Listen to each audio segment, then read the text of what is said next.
अस्सलामु अलैकुम, खुदा हाफिज़, आदाब। उम्मीद करते हैं आप सब के सब अच्छे होंगे और आपकी फैमिली में, आपके घर में भी सभी लोग अच्छे होंगे। चलिए, अगर कुछ लोग अगर बीमार हों या फिर खुद आपकी तबीयत ख़राब है तो फिर मैं अल्लाह से दुआ करता हूँ कि अल्लाह आपको जल्द से जल्द शिफा दे और आने वाली मुसीबतों से आपकी हिफाजत फरमाए। दोस्तों, आज मैं ऐसे टॉपिक पे बात करूंगा कि जिस टॉपिक पर अगर हफ्तों हफ्ता, घंटों घंटा अगर बात किया जाए फिर भी कम है, और उस टॉपिक से पता चलेगा कि आज हमारे अंदर, आपके अंदर और हमारे समाज के अंदर रियली उस टॉपिक के हिसाब से वो बुराई हमारे अंदर पाई जाती है।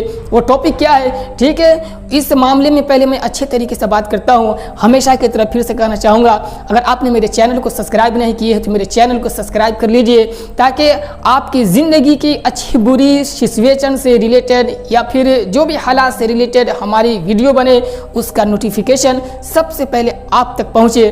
चलिए उस विषय के बारे में बात करने की कोशिश करते हैं। सबसे पहले मैं कुरान शरीफ की एक आयत पढ़ना चाहूँगा, क्योंकि इससे इस टॉपिक का पूरा खुलासा हो जाएगा। औज़ु बिल्लाहि मिनश शैतानिर रजीम, बिस्मिल्लाहिर रहमानिर रहीम। या अय्युहल्लज़ीना आमनू कूनू क़व्वामीना बिल क़िस्ति शुहदाअ लिल्लाहि वलौ अला अनफुसिकुम अव लिल वालिदैनि वल अक़रबीन इन यकुन गनिय्यन औ फ़क़ीरन फ़ल्लाहु औला बिहिमा। सदक़ल्लाहुल अज़ीम। इस आयत को यहीं पर रखिए और पहले चलिए कुछ ऊपर ही से बात करने की कोशिश करते हैं।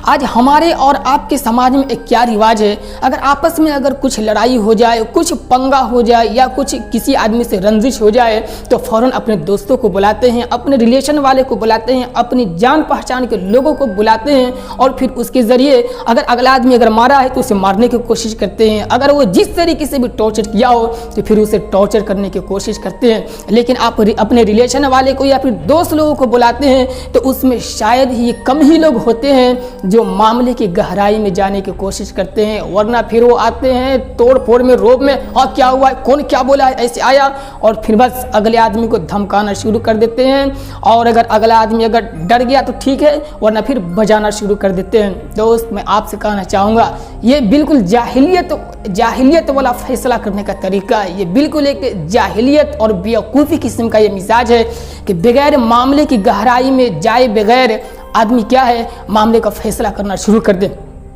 मैं आपसे कहना चाहता हूँ कि अगर आपके बीच में अगर कुछ भी अगर मैटर आए या कुछ भी लड़ाई पंगा वाली कुछ बात आए और आपको सपोर्ट करने के लिए अगर बुलाया जाए, मैं कहता हूँ आप दिल खोलकर सपोर्ट कीजिए और सपोर्ट करना चाहिए। लेकिन पहले मामले की जांच कर लीजिए, पहले मामले की गहराई में जाइए। अगरचे आपके रिलेशन के लोग ही क्यों ना हो, अगरचे आपके दोस्त लोग ही क्यों ना हो, अगर आपके दोस्त को अगर किसी ने पीट दिया, आपके रिलेशन के किसी भाई को किसी ने पिटाई किया, पहले आप मामले की जांच कीजिए। मामले की जांच करने का क्या तरीका है, पहले उस भाई से पूछिए क्या मैटर था, वो बोल दिया, फिर अगला आदमी जिससे पंगा हुआ है, जिससे लड़ाई हुई है, आप उसके पास जाइए और उससे पूछने की कोशिश कीजिए कि भाई देख, मेरा भाई या फिर मेरा दोस्त इस तरीके से बोला है, क्या ये मैटर बिल्कुल सच है। अगर वो बोल दे हाँ, फिर अब वहाँ पर डिसीजन लेने की कोशिश कीजिए, फैसला करने की कोशिश कीजिए। अगर दोनों तरफ से अगर आप बात पहले सुन लीजिएगा तो आप कभी भी गलत डिसीजन और कभी भी गलत फैसला आप नहीं कर सकते हैं। ये बिल्कुल एक अक्लमंद आदमी की पहचान है कि दोनों तरफ से क्या करे, बात सुन ले और फिर फैसला करने की कोशिश करे। वरना आज का माहौल तो देख ही रहे हैं, यही यार, इस तरीके से लोग मतलब कि दोनों फरीक की बात नहीं सुनते हैं तो फिर क्या जाते हैं लड़ाई करने के लिए, और फिर उसको पिटाई करती हैं, और फिर वो 10 आदमी को लेकर के आता है, 10 नौजवानों के क्या है टीम बनाता है और फिर अगले आदमी को मारने की कोशिश करता है। और ये सिर्फ लड़ाई ही नहीं बल्कि ये एक फितना की शक्ल बन जाता है। फितना की शक्ल कभी कभी ऐसा होता है कि आपस में लड़ते जहाँ गहराई में कोई भी नहीं गया, आपस में ये लड़ते आखिर में मालूम है समाज की लड़ाई हो जाती है, इस एरिया उस एरिया की लड़ाई हो जाती है, शहर की लड़ाई हो जाती है। और कहा गया फितना के बारे में, अल फितनतु वल फितनतु अशद्दु मिनल कत्ल वल फितनतु अशद्दु मिनल कत्ल। कि फितना क्या है, किसी को कत्ल करने से भी बहुत खतरनाक है। इसलिए इस फितना पैदा करने की कोशिश मत कीजिए। इस फितना को बंद करने की बेहतरीन शक्ल, बेहतरीन सूरत ये है कि आप मामले की गहराई में जाइए, और गहराई में उसी वक्त आप जा सकते हैं जब आप दोनों फरीक की बात, दोनों तरफ से अच्छे तरीके से आप बात सुन लें, फिर फैसला करने में बहुत ही मज़ा आएगा। चलिए एक छोटी सी स्टोरी के ज़रिए मैं आपको समझाने की कोशिश करता हूँ। हज़रत इमाम अबू हनीफ़ा रहमतुल्लाह अलैह अपने वक्त के बहुत ही बड़े इमाम, बहुत ही बड़े एक आलिम गुजरे हैं कि हर सिचुएशन का वो हल निकाल देते थे। मसला मसाइल में उनको महारत हासिल थी। कुछ हमारे गैर मुस्लिम भाई लोग इस वीडियो को देख रहे होंगे तो आप नेगेटिव बिल्कुल भी मत होइए, क्योंकि हज़रत इमाम अबू हनीफ़ा रहमतुल्लाह अलैह ये भी अपने दौर के क्या हैं, बिल्कुल सक्सेसफुल आदमी हैं। जिस तरीके से एक डॉक्टर अम्बेडकर साहब, गांधी जी, भगत सिंह या फिर इस तरीके से जो भी हमारे हिंदू समाज में जो लीडर हैं, ये जिस तरीके से अपने जगह पर सक्सेसफुल एक आदमी है, उसी तरीके से हज़रत इमाम अबू हनीफ़ा रहमतुल्लाह अलैह भी अपने दौर का एक बहुत ही ज़बरदस्त सक्सेसफुल आदमी थे। हज़रत इमाम अबू हनीफ़ा रहमतुल्लाह अलैह अपने खानकाह में रहते थे। कुछ लोग उनके पास आते थे और अपनी इस्लाह कराते थे। अपनी इस्लाह मतलब कि अपनी तरबियत कराते थे कि हज़रत मेरे अंदर ये बुराई है, मेरे अंदर ये ज़्यादा सोने की बुराई है, या फिर मेरे अंदर गाली देने की आदत है, इसको किस तरीके से दूर किया जाए। तो इमाम अबू हनीफ़ा रहमतुल्लाह अलैह अपने तौर से और अपने इल्म के हिसाब से उन्हें कुछ दुआ, ज़िक्र, तस्बीह बताते और फिर उनके ज़रिए उनको सुधारने की कोशिश करते। लेकिन उनका एक खादिम भी था। जाहिर सी बात है कि जब पीर है तो वहाँ पर क्या है, मुरीद भी होगा, वहाँ पर मुरीद भी होगा। तो उनका एक शागिर्द, उनका एक मुरीद था जिनका नाम था नियाज़ भाई। तो उनके पास जब भी लोग आते थे तो अच्छे तरीके से ये नियाज़ भाई जो इमाम अबू हनीफ़ा रहमतुल्लाह अलैह के खादिम थे, लोगों को अच्छे तरीके से देखभाल किया करते थे कि यहाँ पर मत बैठिए, वहाँ बैठिए, आपको ये जिक्र करने के लिए कहा गया, ये जिक्र कीजिए, ये दुआ पढ़िए। इस तरीके से वो लोगों को देखभाल किया करते थे। एक मौका से कुछ लोग आए और हज़रत इमाम अबू हनीफ़ा रहमतुल्लाह अलैह से कहा कि आपका जो खादिम है, आपका ये जो मुरीद है नियाज़ भाई, ये हम लोगों पर बहुत ही गुस्सा करते रहते हैं। इतना सुनने के बाद इमाम अबू हनीफ़ा रहमतुल्लाह अलैह को बहुत ही गुस्सा आया और इमाम अबू हनीफ़ा रहमतुल्लाह अलैह जोश में आकर के और लोगों के बीच में अपने मुरीद को, नियाज़ भाई को डांटना, गुस्से में झाड़ना शुरू कर दिया। क्या नियाज़ भाई ऐसा भी होता है क्या? लोग यहाँ मेहमान बन करके आते हैं तो उनकी मेज़बानी करनी चाहिए, तो आप इस तरीके से गुस्सा करते हैं। इतना सुनते ही उनके मुरीद नियाज़ भाई ने कहा कि हज़रत अल्लाह से डरिए, हज़रत अल्लाह से डरिए। लोगों के बीच में उन्होंने भी कहा हज़रत अल्लाह से डरिए। बस इतना सुनना था कि हज़रत इमाम अबू हनीफ़ा रहमतुल्लाह अलैह फ़ौरन बोल पड़े, अस्तग़फ़िरुल्लाह, अस्तग़फ़िरुल्लाह, अस्तग़फ़िरुल्लाह, यानी मैं अल्लाह से माफ़ी मांगता हूँ, अल्लाह से माफ़ी मांगता हूँ। लोग इस माजरे को, इस मतलब कि सिचुएशन को देख करके बिल्कुल हैरत में रह गए कि आखिर क्या बात है यार। एक मुरीद ने क्या कह दिया कि अल्लाह से डरिए, कि फ़ौरन वो अल्लाह से माफ़ी मांगने लगे। बस थोड़ी देर में इमाम अबू हनीफ़ा रहमतुल्लाह अलैह कहने लगे, इमाम अबू हनीफ़ा रहमतुल्लाह अलैह ने कहा कि भाई बात दरअसल ये है कि कुछ लोगों ने आकर के मुझसे कहा कि नियाज़ भाई हम पे गुस्सा बहुत ही करते हैं और मेरी यहाँ पर जिम्मेदारी थी कि मैं अपने मुरीद से, अपने नियाज़ भाई से जाकर के पूछता कि देखो तुम्हारे बारे में लोग इस तरीके से बोलते हैं, क्या ये सही बात है? अगर नियाज़ भाई बोल देते, मेरा मुरीद अगर बोल देता कि हाँ ये सही बात है, तो फिर मेरी जिम्मेदारी थी और मैं चाहता तो इस पर गुस्सा कर सकता था।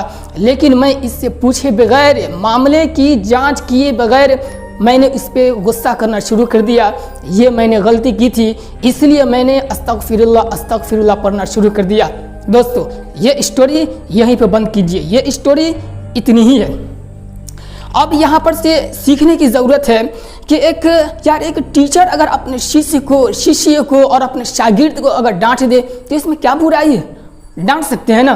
लेकिन यहाँ पे एक पीर साहब, यहाँ पर हज़रत इमाम अबू हनीफ़ा रहमतुल्लाह अलैह अपने शागिर्द को डांटने को तो गुस्सा कर दिया, डांट दिया, लेकिन उनके इल्म में फ़ौरन ये बात आई कि मैंने मामले की जांच नहीं की है, सिर्फ एक तरफ से मैंने बात सुनी है, दूसरे तरफ से मैंने बात नहीं सुनी है।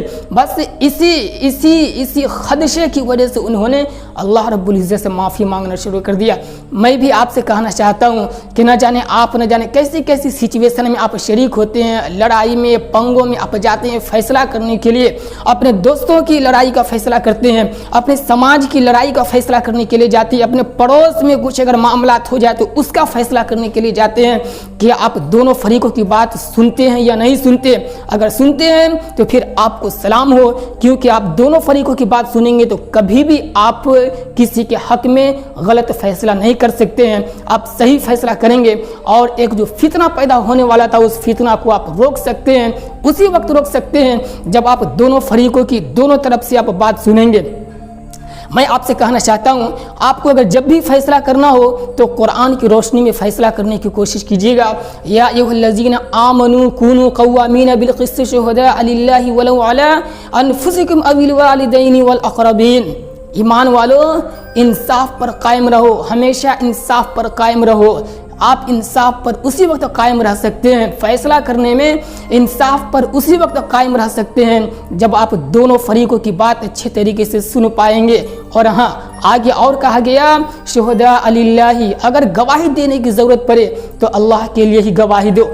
ऐसा ना हो कि अगर लड़ाई हुई है तुम्हारे भाई में, तुम्हारे भाई पे अगर जुल्म किया गया तो भाई के हक में ही क्या बोलने की कोशिश करो। मामला कुछ और है, बात कुछ और है, लेकिन अपने भाई होने की वजह से अपने भाई के हक में उसको बचाने के लिए तुम बोलने की कोशिश करते हो। नहीं, ऐसे बोलने की बिल्कुल भी ज़रूरत नहीं है। अगर मैटर हो गया तुम्हारे वालिदैन से ही अगर किसी का मैटर हो गया, रिश्तेदारों से ही अगर मैटर हो गया, फिर भी अगर उस मामले को, उस लड़ाई को तुम अगर बिल्कुल आंखों से देखा है तो वहाँ पर तुम्हें ज़र्रा बराबर झूठ बोलने की ज़रूरत नहीं है। अगर झूठ बोलने की वजह से अगर तुम्हारी वालिदैन वहाँ पर बदनाम हो जाए या फिर तुम्हारे रिश्तेदार बदनाम हो जाए, बदनाम हो जाने दो, लेकिन वहाँ पर गवाही बिल्कुल सच्ची गवाही दो। शुहदा अलिल्लाही, अल्लाह के लिए गवाही दो। वलौ अला अनफुसिकुम अविल वालिदैनि वल अक़रबीन, अगरचे गवाही देने की वजह से तुम्हारा नुकसान हो जाए या फिर तुम्हारे वालिदैन का नुकसान हो जाए या फिर तुम्हारे रिश्तेदारों का नुकसान हो जाए, नुकसान हो जाने दो, लेकिन गवाही सच्ची पक्की और जो बिल्कुल हक बात है वो बात बोलने की कोशिश करो। इन यकुन गनियन औ फ़क़ीरन फ़ल्लाहु औला बिहिमा, अगर मालदार ही हो, वहाँ पर कुछ अगर मामला हुआ, कुछ लड़ाई हुई और अगला आदमी क्या है, मालदार है, और तुम बोलने की कोशिश कर रहे हो, तुम बोलना चाह रहे हो, लेकिन अगला आदमी मालदार है, तुम्हारी गवाही देने की वजह से उसकी इज्जत गिर सकती है, उसकी इज्जत खराब हो सकती है, उसकी इमेज खराब हो सकती है, खराब होने दो। अगला आदमी फ़कीर है और फ़कीरन, अगर तुम्हारी गवाही देने की वजह से अगला आदमी का क्या है, वो कुछ नुकसान हो सकता है और तुम अंदेशा कर रहे हो यार अगर मैं सही में अगर सच बात बोल दूँ तो फिर अगला आदमी तो ऐसा ही गरीब है, उस पर जुल्म हो जाएगा। तो ऐसी बात और ऐसा क्या है, ये तुम्हें सोचने की बिल्कुल भी ज़रूरत नहीं है। इन यकुन गनियन और फ़कीरन, अगला आदमी मालदार है, उसकी इज्जत पे आँच आ रही है तुम्हारी गवाही देने की वजह से, गवाही दे दो, जो होगा अल्लाह रब्बुल इज़्ज़त देखेंगे। फ़कीर है, गरीब है, तुम्हारी गवाही देने की वजह से गरीब पे कुछ आँच आ रहा हो या फिर इसी तरीके से उस पर कुछ उसको अगर कुछ नुकसान हो जाए, नुकसान हो जाने दो। इस मामले में तुम्हें बिल्कुल भी सोचने की ज़रूरत नहीं है।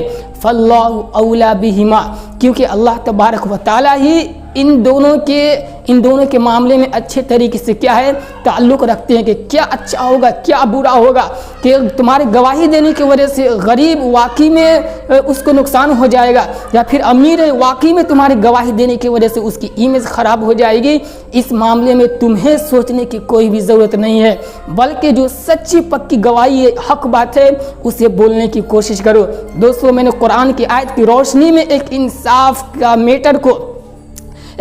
के मैटर को किस तरीके से हल किया जाए मैं आपको बताने की कोशिश किया हूँ। उम्मीद है कि ये इंसाफ के मैटर वाली बात आपको अच्छे तरीके से समझ में आ गई हो, और आप हमें कमेंट करके ये ज़रूर बतलाइएगा कि क्या ये आज के दौर में ये बुराई हमारे अंदर मौजूद है कि नहीं है, कि हमारे दोस्त लोग जब हमारी लड़ाई में या फिर पड़ोस की लड़ाई में शरीक होते हैं तो क्या वो मामले की गहराई में जाते हैं या नहीं जाते हैं, या फिर बस मामले की गहराई में जाए बगैर ही वहाँ पे मारधार करना शुरू कर देते हैं।